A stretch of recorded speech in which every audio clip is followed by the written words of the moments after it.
So my dad called me from Seattle a while back, telling me about his plans to write a new groundbreaking novel that was entitled Harry Potter Goes to College.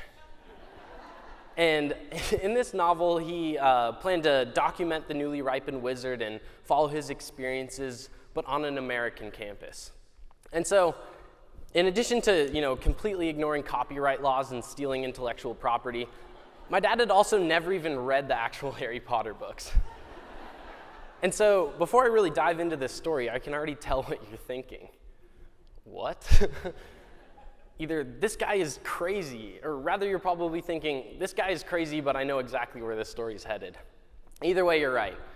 Because my dad, for the past few decades, has been living with bipolarity. And so while we were brainstorming through this phone call that connected two very different realities, I could once again feel the familiar weight that accompanied my father's bipolarity returning as well. Now I'm obviously open to the whole process. But the first time that I was forced to face my father's illness, I didn't really understand how complicated it was because I'd barely turned 12 years old. To begin with, my dad is already a bit manic, and so as a 12-year-old kid, I just saw him as overly excited. I saw him throwing himself into every facet of human experience, and so I wanted to jump in there with him. But granted, I wasn't around to experience the darker side of the mania, like the hallucinations or the night spent in the hospital. But I was there when it all came down.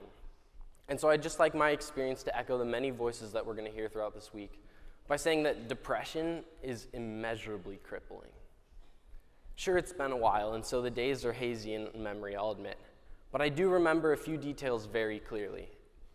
I remember coming home to our house that was completely reorganized by my completely unorganized dad, and I remember the night spent with my ear pressed to the floorboards, trying to listen to my father cry softly below me as the fan above me did nothing but stir the summer heat. Hearing your father cry is an act that kids experience all too rarely. And so in my immaturity, I was embarrassed and afraid of so much more than just the fact that my dad was slowly going crazy. I had to confront the vulnerability in a man who had literally and emotionally raised me, but also changed some of my ideas of what I thought it meant to have a mental illness.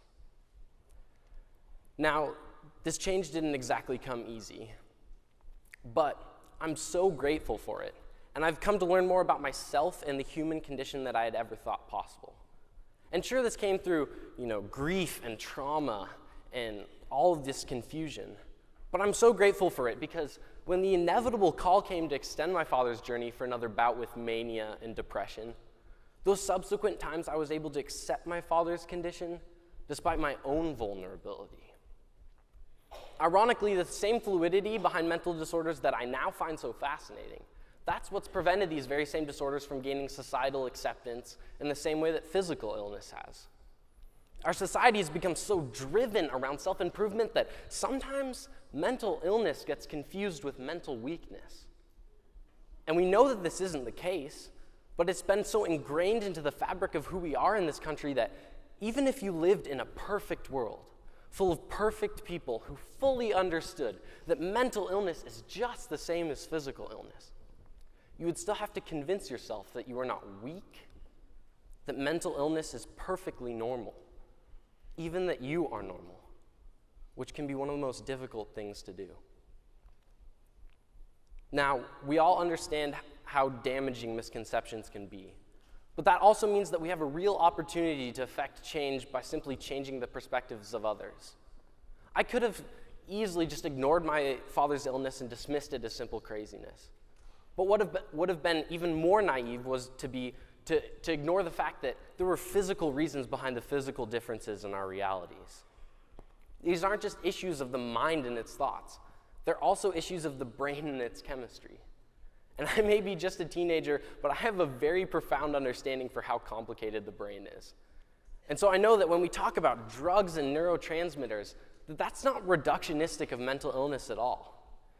And if anything, it just complicates matters. And it certainly doesn't reduce your experience, your emotions and your thoughts to a simple chemical imbalance. But no matter how we frame mental illness, what's most important is that our perception and our treatment of mental illness, that at least reflects the complexity of these disorders themselves. Now,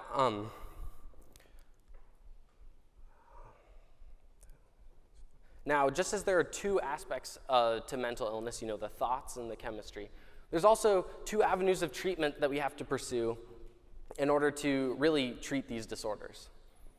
And that is to treat them directly and indirectly.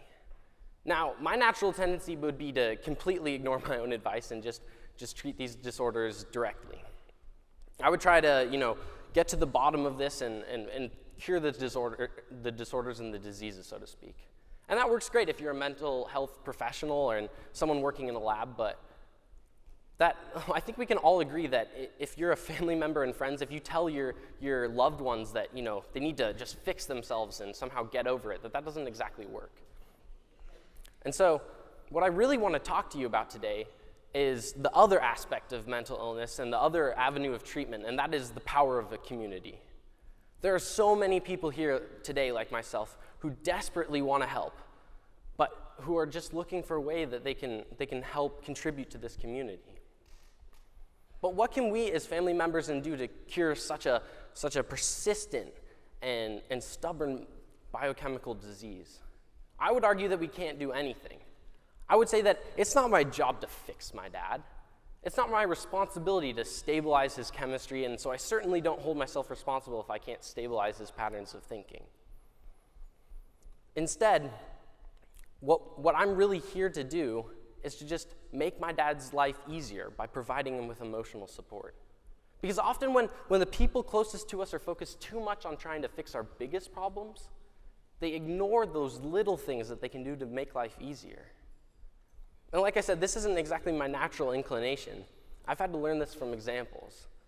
I think the best example was when my dad was as depressed as I've ever seen him, my grandma came, and she just made sure that every morning we had muffins.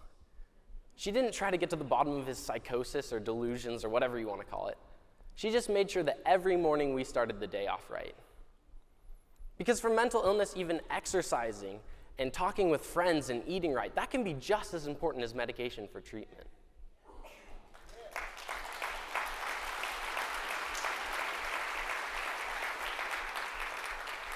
Again, the treatment that we're ultimately seeking is holistic because we understand because we're talking about mothers and daughters and fathers and sons, not just cerebral soup that's somehow missing an ingredient. And I've talked all around America trying to get people to change their perspective on mental illness. But I don't think that's really what we need here today. Instead, the change that I so desperately want to see from the mental health care community, and NAMI specifically, is a network of support starting immediately from the ground up. I remember being so confused because I was never contacted as a part of treatment. I was just a son. And so as soon as a diagnosis is given, let's start finding ways that we can include family members and friends in those critical early conversations.